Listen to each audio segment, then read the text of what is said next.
In the days to come, Ringan attempted to adapt himself to the return of his youngest son. It was not impossible, he eventually came to realize, in spite of how troubling it was to have his deceased child trailing after him everywhere. It was as the anniversary of the day of his brother's birthday that Ringan quite at some point forgot about him from time to time. Such was the preoccupation that took him over, as he had made an effort to ensure that this particular anniversary was celebrated in previous years. Troubled by the anniversary, Aina was to propose, "Why must we celebrate this day once more? It is such a nuisance to celebrate it, then to have a day of mourning for Domhnall's passing 20 days after, followed by the celebration a month later of our union and coronation." Tradition must be observed, especially if we are to ingrain ourselves on the hearts of your subjects, quoth Ringan at once. Love of a people must become habit, lest they remember my sins, as some call some of my past actions. On this day, he was pleased to notice that Kinnedd had disappeared. This was a relief, as it was an auspicious day, one that he would require all his wits for, and was ready to greet with considerable enthusiasm. The day was one which involved several games of different sorts. There were archery contests, javelin-throwing ones, the discus, and the marathon from Sigane to Clamcraig, and of course, duels. This last contest was Ringan's favorite, and was one that Duib used to win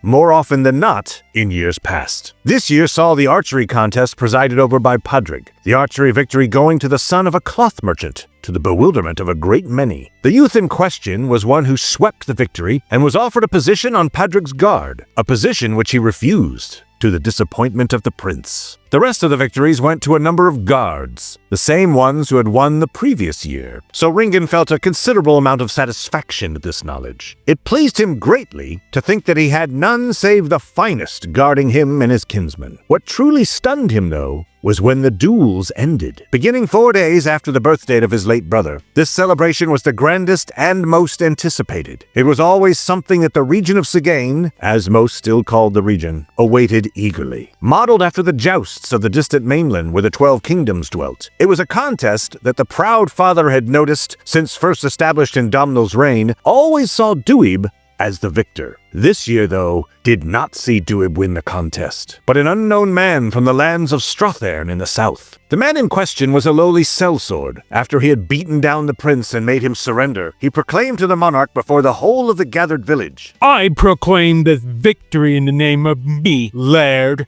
Domhnall the Good." His statement made Ringan clench his fists. "We recognize thy courage and thy strength, and the honor you have done to Domhnall cannot be measured in words," Aina proclaimed when she took notice of how her husband had turned red-faced in response to the words of the peasant. The man who stood over the defeated Duib bowed before her and before the whole of the village and aided his defeated foe to his feet. The humiliation was almost too much for the ruler to bear.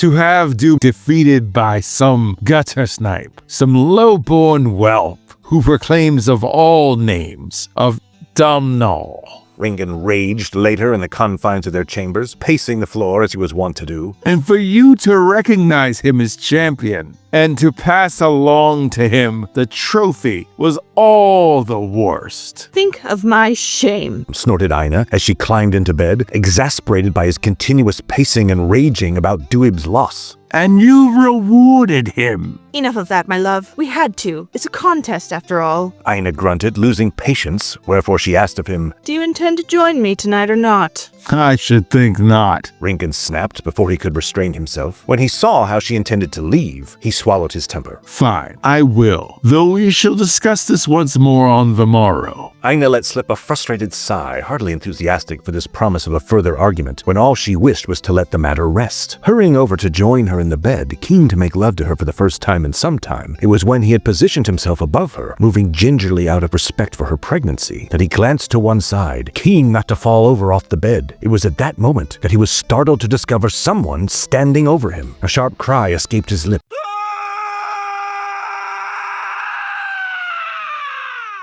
along with an order for the man to be gone from his presence. It was then that he took notice of the figure that loomed over him. It was Neokal. Recognizing the eldest of his elder brother's sons, he could only gape at the figure. His gaze was inevitably drawn to the next figure, which was David, the second of the illegitimate sons. Thence appeared the illegitimate son of Domhnall. The youngest of those present was Kinned, who had returned to stand on the opposite side of the bed from that of Neokal. His expression had by this time shifted to one of utmost contempt rather than one of simple sorrow. Ringan gaped at them, looking from one to another. Ringin, what is it? Will you not begin? Aina asked of him, confused as to why he had paused above her. Ina, they are here. He whispered to her, trembling with fear and apprehension. Domhnall's sons are all about us. Be serious, Ringin. Aina said after a moment of glancing about them, confused only to not see what it was that had him so utterly terrified. I am, but there they are. They are here. How can you not see them? Ringan hissed at her, unable to understand for one long moment that she could not see those who haunted him so fervently. In spite of his horror, there was a moment of silence, wherefore he came to the realization that he truly was alone in being able to see his deceased nephews and son. The latter, who had changed since the last he had seen him, he mused distractedly. Later that night, after Aina had fallen asleep by his side, he was to stare all about him as he saw not only Kinned and his nephews join him, but the youngest of Domhnall's sons. The youngest of his nephews, the ferocious Raebert, who had become the Mormaer of Luthane, appeared from within the shadows of the bedchambers. This last appearance horrified him in particular, for he felt certain that the youth had appeared before him to lay claim to the throne.